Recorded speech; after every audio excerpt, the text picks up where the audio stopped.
Welcome to Cambridge English Language Institute. This is Ansar Ahmad and today's video I am going to talk about chemical coordination. So basically unit number 5 है और second year की biology से आज हम discuss करते हैं।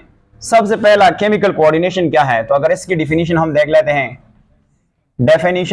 लेते हैं, तो इसका जो डेफिनेशन है वो ये है, केमिकल कोऑर्डिनेशन आकर थ्रू हार्मोन्स। वो कोऑर्डिनेशन जो हार्मोन के जरिए होते हैं उसको हम केमिकल कोऑर्डिनेशन कहते हैं। कौन सा? यानी केमिकल कोऑर्डिनेशन जो है ना, ये किसके जरिए होता है? ये होता है आकर किसके जरिए? हार्मोन्स के जरिए। और हार्मोन क्या है अब हम देख लेते हैं कि हार्मोन्स बेसिकली क्या है। बट इस हार्मोन से पहले आपके बुक में कुछ रीडिंग पॉइंट्स मैं आपको बताता हूं, आप खुद देख लेंगे कि आपके बुक में है कि the cellular function need to be regulated. अब जो सेल की फंक्शन है वो कंटिन्यूस होना है। तो आपको पता है नर्व फाइबर ऐसा नहीं है कि हमारे बॉडी में नर्व या न्यूरॉन इतने ज्यादा है कि वो हर एक सेल के साथ कनेक्ट होता है। तो फिर क्या है, हमारे बॉडी में एक और स्पेशल कोऑर्डिनेशन सिस्टम की जरूरत है जिसको हम एंडोक्राइन सिस्टम कहते हैं। एंडोक्राइन सिस्टम जो है हमारे मोस्ट ऑफ द सेल के साथ वो कम्युनिकेट करता है और हमारा बॉडी की मुख्तलिफ फंक्शन को कंट्रोल करता है। For example rate of reaction है, इसके अलावा transport of material cell membrane है, इसके अलावा ग्रोथ सिक्रीशन वगैरह, इसको हम केमिकल कोऑर्डिनेशन कहते हैं। आज हम इसके देखते हैं जो केमिकल कोऑर्डिनेशन वो हार्मोन के जरिए होता है। अब हार्मोन बेसिकली क्या चीज है, तो मैं यहां से हार्मोन्स के बारे में बताता हूं। हार्मोन्स जो है ना, ये हार्मोन बेसिकली कहां से लिया है? ये ग्रीक वर्ड से लिया है। किससे लिया है? और हार्मोन का मतलब है, इसका मतलब है एक्साइटिंग, या इसको हम कहते हैं सेटिंग एंड मोशन, जिसको हम कहते हैं सेटिंग एंड मोशन। अब इसको हम डिफाइन कर सकते हैं कि जो हार्मोन्स बेसिकली क्या है, तो हम कह सकते हैं hormones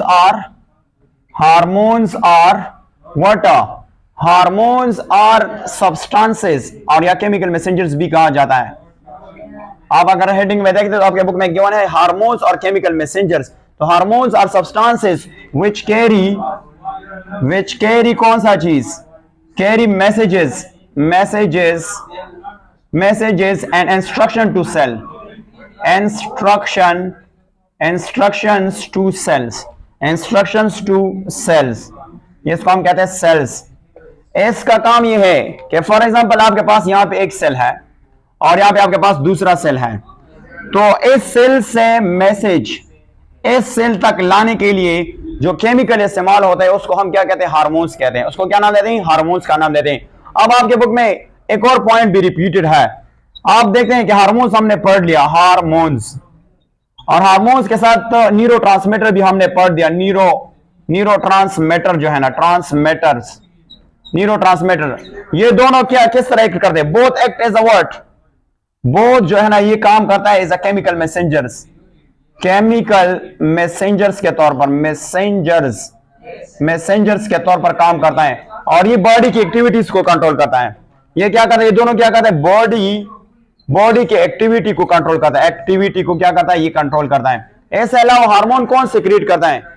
hormones are secreted by cell which regulate the activities of other cell. But यहां पे हम थोड़ा सा डिटेल में देखते हैं कि हार्मोन कहां पे बनते हैं, तो इसको थोड़ा सा हम यहां से देख लेते हैं।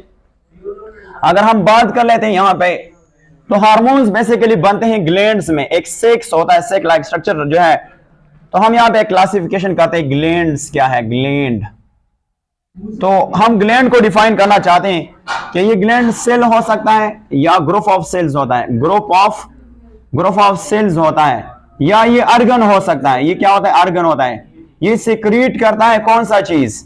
सिक्रीट करता है सर्टन केमिकल्स, और इसका नाम है केमिकल्स। वो सर्टन केमिकल्स क्या हो सकता है? देखते हैं सर्टन केमिकल्स। ये ब्रैकेट में आप या तो एंजाइम हो सकता है या हार्मोन हो सकता है, दोनों। और ये कहां पे सिक्रीट करता है? ये सिक्रीट करता है ब्लड स्ट्रीम में, STREAM, ब्लड स्ट्रीम में, या ये सिक्रीट किया जाता है इनसाइड द कैविटी, यानी इसको हम कहते हैं इंट्रासेलुलर, या ये सिक्रीट किया जाता है आउटसाइड, जिसको हम इंट्रासेलुलर, और इसको हम कहते हैं इंट्रासेलुलर के बजाय हम इसको क्या कहते हैं? आउटसाइड, इसको हम कहते हैं दैट इज कॉल्ड एक्स्ट्रासेलुलर भी कह सकते हैं। एक्स्ट्रासेलुलर एंजाइम जो सिक्रीट होता है वो या तो इनसाइड द कैविटी होगा या आउटसाइड, या इनसाइड सेल होगा या आउटसाइड सेल होगा। तो हम ग्लैंड्स क्या है, या सेल है या ग्रुप ऑफ सेल है, ये सीक्रेट हो गया, तो ये एंजाइम हो गया, हार्मोन हो गया, या खून में शामिल होगा, या सेल के अंदर या सेल के बाहर। अब देखते हैं ग्लैंड्स बेसिकली 3 तरह के होते हैं। हम एक एक को डिटेल से देख लेते हैं आज।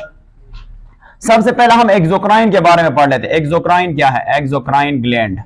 एक्सोक्राइन ग्लैंड क्या है? तो इसको हम, एक्सो का मतलब क्या होता है? एक्सो का मतलब है आउटसाइड, आउटसाइड है, और क्राइन कहते हैं टू सीक्रेट, सीक्रेट कहते हैं ग्लैंड का। और इसका दूसरा नाम क्या है? इसको हम डक्ट ग्लैंड भी कहते हैं, डक्ट ग्लैंड भी कहते हैं। ये जो अपना सिक्रेशन है, ये कौन सा चीज खारिज करेगा? ये एंजाइम खारिज करेगा, एंजाइम। और ये एंजाइम डक्ट में जाएगा, ट्रांसपोर्ट हो जाएगा कहां पे? बॉडी में स्पेसिफिक लोकेशन में, और उधर वो कहां पे काम करेगा? या तो इनसाइड, और या कहां पे? या आउटसाइड जो है ना काम करेगा, आउटसाइड ये काम करेगा, ठीक है। और इसकी बहुत ज्यादा एग्जांपल है, आप एग्जांपल इसको नोट कर सकते हैं कि कौन कौन से हैं। आपके पास स्वेट ग्लैंड है, स्वेट ग्लैंड है, स्वेट ग्लैंड के साथ साथ सेलेवरी ग्लैंड है, सेलेवरी ग्लैंड भी लिख सकते हैं। इसके साथ साथ आप लिख सकते हैं डाइजेस्टिव ग्लैंड भी है, डाइजेस्टिव ग्लैंड इसमें से आ सकता है, डाइजेस्टिव ग्लैंड। इसके अलावा म्यूकस ग्लैंड भी आ सकता है, म्यूकस ग्लैंड भी आ सकता है, म्यूकस ग्लैंड भी आ सकता है। इसके अलावा अगर हम दूसरा की बात करें, वो एंडोक्राइन ग्लैंड्स, एंडोक्राइन ग्लैंड्स है। तो इस वर्ड से आप देख सकते हैं, एंडो का मतलब है विद इन, एंडो का मतलब क्या होता है? With in, with in. और टू, इसका मतलब है टू सीक्रेट, सीक्रेट, इसका नाम क्या है? सीक्रेट। अब सबसे पहले बात करते हैं ना, इसको हम डक्टलेस ग्लैंड भी कहते हैं, डक्टलेस ग्लैंड भी कहते हैं, डक्टलेस ग्लैंड भी कहते हैं। ये क्या करता है?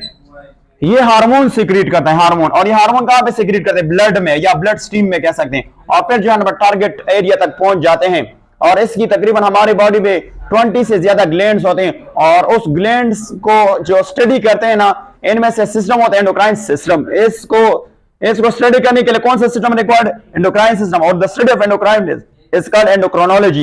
एक और भी है, अगर हम यहां पे बात करेंगे, इसका नाम है हेटेरोक्राइन, हेटेरोक्राइन ग्लैंड जिसको कहते हैं, ग्लैंड। इनमें से ये कौन सा ग्लैंड है? हेटेरो कहते हैं डिफरेंट। ये एक्सोक्राइन भी है और ये एंडोक्राइन भी है, एंडोक्राइन भी है, ठीक है। और इसकी एग्जांपल है पैनक्रियाज।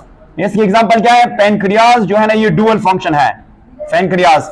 इसके साथ साथ हमसे कुछ भूल गया है, वो मैं आपको बता रहा हूं। देखो, जो हार्मोन का वर्ड है ना, अगर हम थोड़ा सा हार्मोन की हिस्ट्री को देख लेते हैं, थोड़ा सा हार्मोन की हिस्ट्री को देखते हैं। क्या आपको एमसीक्यूज है, वो मैं यहां पे आपको इंडिकेट करके एमसीक्यूज बता रहा हूं।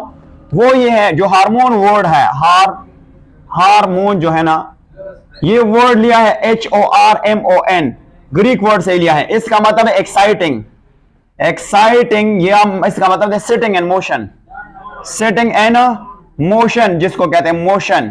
और इसके अलावा ये सबसे पहला कौन से साइंटिस्ट ने यूज किया था? सबसे पहले साइंटिस्ट ने यूज किया था जिसका नाम था स्टार्लिंग, स्टार्लिंग ने यूज किया था, स्टार्लिंग। और इसके साथ एक और साइंटिस्ट भी था जो मिल के काम किया था, बेलिस ने यूज किया था, बेलिस। दोनों मिल के उन्होंने क्या काम किया? दोनों ने मिल के 1902 में सबसे पहला हार्मोन सीक्रेट किया था, सबसे पहला हार्मोन से डिस्कवर किया, इसका नाम था सेक्रेटिन। और सेक्रेटिन कहां पे मौजूद है? ड्यूडेनम में मौजूद है। ड्यूडेनम आप जानते हैं कि कहां पे हिस्सा, ये स्मॉल इंटेस्टाइन का हिस्सा है। तो ये था इसके बारे में हिस्ट्री। अब यहां पे आप साइंटिफिक बुक्स में एक और बात भी बताए, गॉबलेट सेल्स। गॉबलेट सेल क्या होता है? गॉबलेट सेल्स कौन से सेल्स होते हैं? ये गॉबलेट सेल जो है यूनिसेलुलर एक्सोक्राइन सेल है, यूनिसेलुलर एक्सोक्राइन सेल है, एक्सोक्राइन ग्लैंड है, सॉरी, इसको एक्सोक्राइन ग्लैंड होता है। ये कहां पे मौजूद होता है? ये मौजूद है इंटेस्टाइनल में, इंटेस्टाइनल में। और इसके साथ रेस्पिरेटरी ट्रैक्ट में, रेस्पिरेटरी ट्रैक में मौजूद होता है, ट्रैक में, जिसको हम कहते हैं ट्रैक में ये मौजूद होता है, ठीक है। और ये क्या करते हैं? ह्यूमन के केस में ये क्या करता है? ये जो ग्लैंड होता है, अगर ये ह्यूमन में मौजूद होता है, तो आपको पता है ये क्या सीक्रेट करता है? ये सीक्रेट करता है म्यूसिन सीक्रेट करता है। इससे क्या बनता है? म्यूकस बनता है। और आप जानते हैं म्यूकस क्या करता है? म्यूकस आपके पास क्या होता है? ये स्लिपरी, जिसको कहते हैं स्लिपरी फ्लूइड होता है। और इसका काम क्या है? ये फिल्टर करता है, फिल्टर के तौर पर काम करता है। फेल तक करता है, dust particle, micro organism etcetera. हाँ, इसके साथ ये म्यूकस तब होगा जब ये डिसॉल्व होता है in water, when dissolve in water, dissolve and water जो है इन वाटर में। और अगर आप इसकी स्ट्रक्चर को देना, थोड़ा सा मैं अगर स्ट्रक्चर के बारे में बता दूंगा, इतना डिटेल तो नहीं है बट आप देख सकते हैं इसकी डिटेल। इसकी कुछ स्ट्रक्चर यू होता है, ये इस तरह हो गया, और इसकी बाकायदा जो स्ट्रक्चर होती है वो कुछ यू स्ट्रक्चर में होता है, इस तरह। ये इस तरह के सेल्स हैं, इस तरह की, और इस तरह सेल को हम क्या नाम देंगे, गॉबलेट सेल्स। ये आपके पास कौन सा सेल है, गॉबलेट सेल है। इसके अंदर और भी सेल्स होते हैं बट उसकी जरूरत नहीं है, वो इस तरह के सेल्स मौजूद होते हैं, और भी उसकी जरूरत नहीं होती है यहां से इस तरह की। तो ये आपके पास कौन से सेल थे, ये आपके पास